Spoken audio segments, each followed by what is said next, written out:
Hello, welcome to round number 2. We won a die roll, so we're going to play first against Serial Kinder, who you see very often on these type of events. I actually don't know what he's playing though, so it shows my knowledge.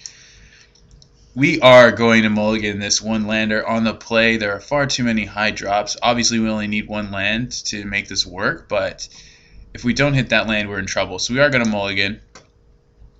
And this hand is also kind of slow to me. I actually think I'm going to mulligan this as well. We've got two 4 drops, but nothing else really happening. We do have an Echoing Decay to kind of keep us in the game. So maybe it's worth keeping. I think I'm actually going to lean on the side of going to 5 though. And this hand will keep. We do have the elves, and we're pretty close to hitting this. And we have access to all our colors. So we're not going to mulligan, and we're going to wish them good luck. We're going to go ahead and lead on our turn 1. And we're going to pass the turn.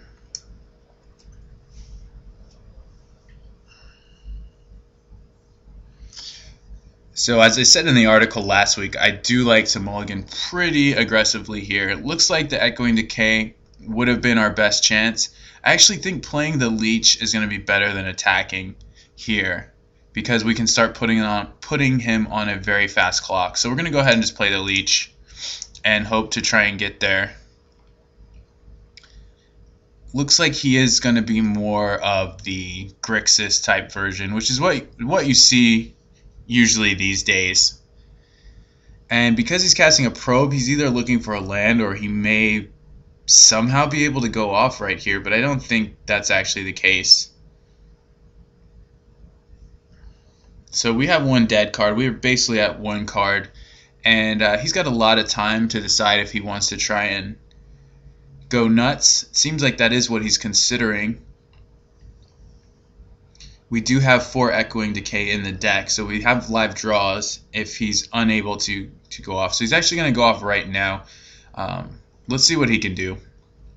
It's a really fast storm attempt, so I don't think there's much we could have done. Had we kept the Echoing Decay hand, we'd be sitting on Echoing Decay right now. So we'll just keep that in mind. We obviously didn't scout. I think he is just going for an Echoing. Not an Echoing, an empty. 5 red, 6 cards. So he's going to need some Manamorphos or whatever to keep this chain going.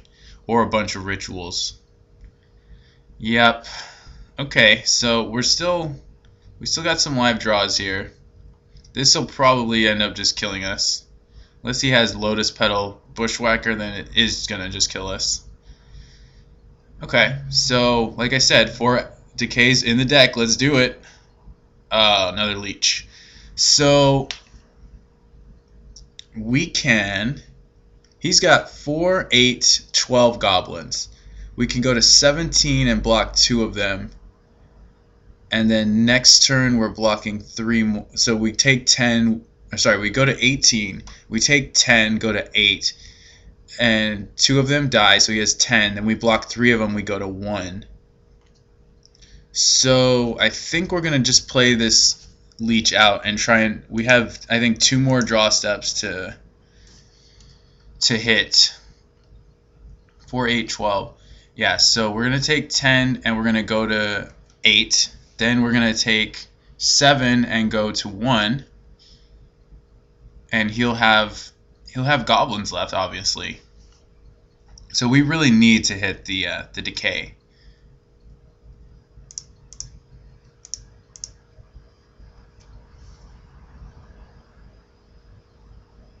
And he's saving up for more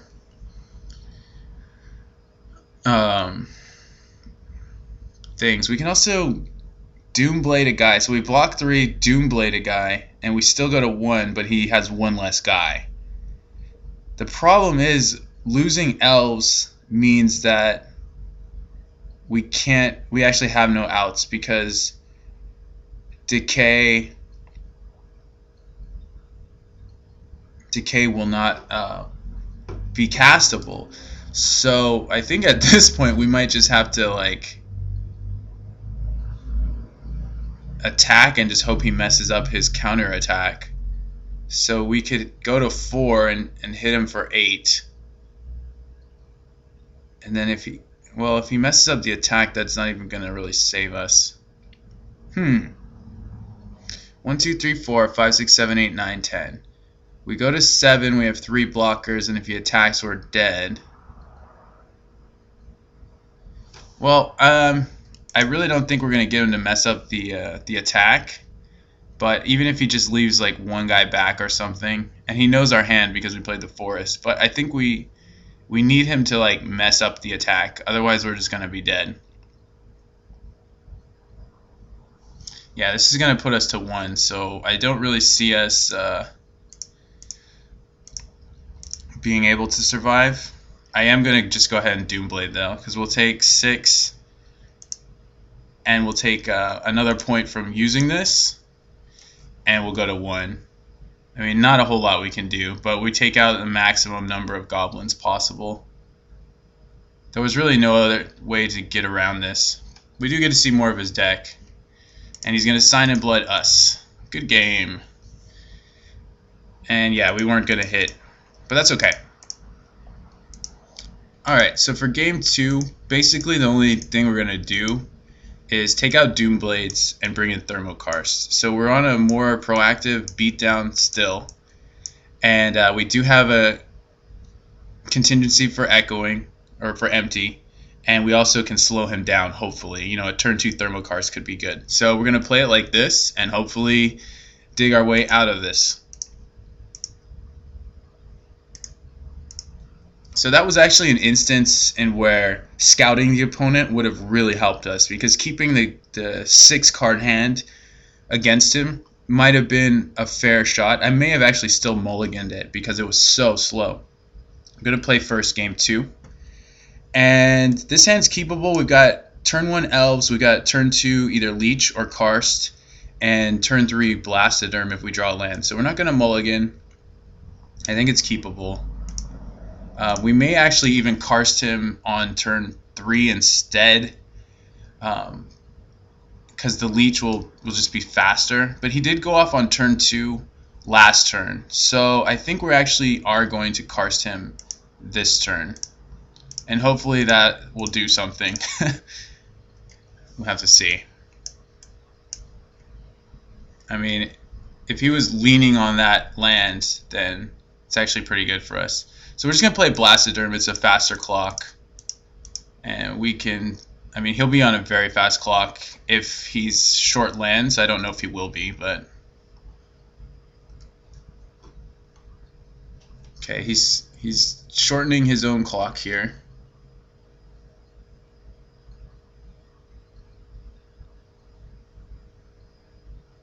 Okay, I guess he's going, or he's just really trying to hit land. Found a star. Okay, but it's going to cost him a mana to use a star. We have Echoing Decay available to us. I think we're going to want to play Blastoderm anyway, simply because, well, it's really a tough call. I mean, Blastoderm will put him very low, Blastoderm number 2, and he'll have to exactly have Bushwhacker to kill us. And these versions don't always play Bushwhacker. So I think I'm going to play Blastoderm number 2.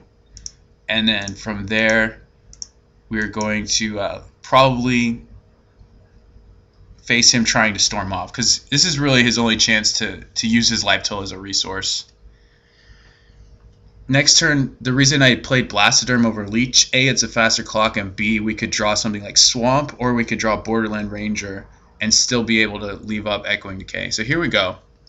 See what he can do. Cast a Dark Ritual. He's got to kill us with the Grape Shot because he can't target the creatures, which is nice. And, you know, maybe we just are able to untap, Echoing Decay him, and win. We're about to find out here if it was, in this case, incorrect or unsuccessful to actually tap out. I'm not sure. I mean, you can make an argument for leaving up Echoing, but like I said, a lot of these versions don't play Bushwhacker at all. I don't know if a lot of them. I know some of them don't play Bushwhacker. He's going to shred memory for a copy of... Oh. Not even Grape Shot. So I think he's still looking here. Okay, so we get the game. I think the Thermokarst was actually very good for us there. And obviously double Blastoderm can't hurt. And I think we're just going to leave everything as is. I don't really see a reason to change anything. That turn 2 Thermokarst actually worked for us. Being on the draw is going to be a little rough, but not a lot you can do about it. So, this hand, I mean, it's typically good. Usually going to be decent against an unknown opponent, but we're playing against Storm. And I don't really think this has any tools to beat Storm. We'd have to draw into Echoing, we'd have to draw into Thermokarst, so I'm going to mulligan to 6. And here we actually have a pair of Thermokarst, but our hand is extremely slow. We would really need to draw into an Elf or a Forest, and by that time, on turn 3, it might be too late. I think we have enough outs that it could be fine. We have 10 elves we can draw into, and we have 17 forests we can draw into. The double Thermokarst does have the potential to do some work for us, but we could also just whiff on lands and be screwed. This is really close, and I'm not sure whether I want to keep or not. If we draw an elf, this hand is pretty golden. And we have these two could be really good for us. So I think I'm actually going to keep this. It's very risky, but it has a high potential for a big payoff. 2 Thermokarsts can probably put the game away. So let's get an elf. Okay, we get a land. Not very exciting there. But I don't know. If he tries to go off next turn, we're kind of in trouble. I'm going to play the Swamp. I'm not going to reveal that I have Thermokarst here. So we're going to play Land Death. Or we're just going to play Death because he's going to kill us, but we'll see. And I'm not sure if I want to get the neat. I think I want to get this first and then go from there. He's deciding whether or not he wants to go off because he's a little worried about Thermokarst hitting him. This also represents Echoing Decay. So that's good. That's a good reason to play the Swamp as well. So he's kind of tanking here. I'm going to take off auto yield just in case I hit F6. I still want to represent that I have Echoing Decay. Yeah, he's really tanking on this turn.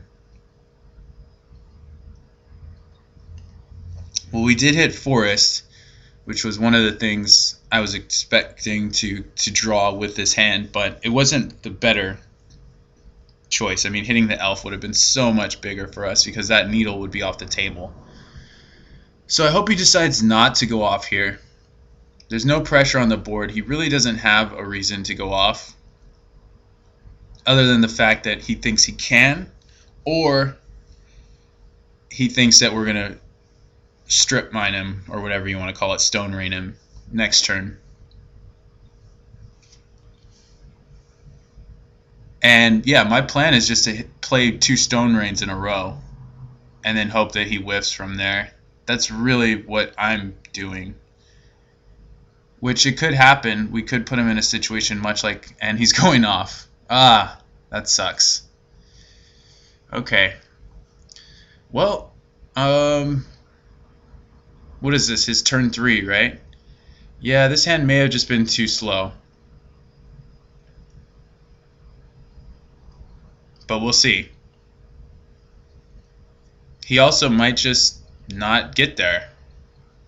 But he's got a pretty robust combo here. Looks like he wanted to go off, but he did tank very hard on it. Sign in blood. Yep. I don't know if we would have... I mean, we multi 5. I don't know if we get a better hand than this. Granted, I did say that this might be too slow. And it looks like it's gonna be. Does he have enough to kill us? Looks like he does. We'll see. He needs the second grape shot, obviously, which I don't doubt that he's got.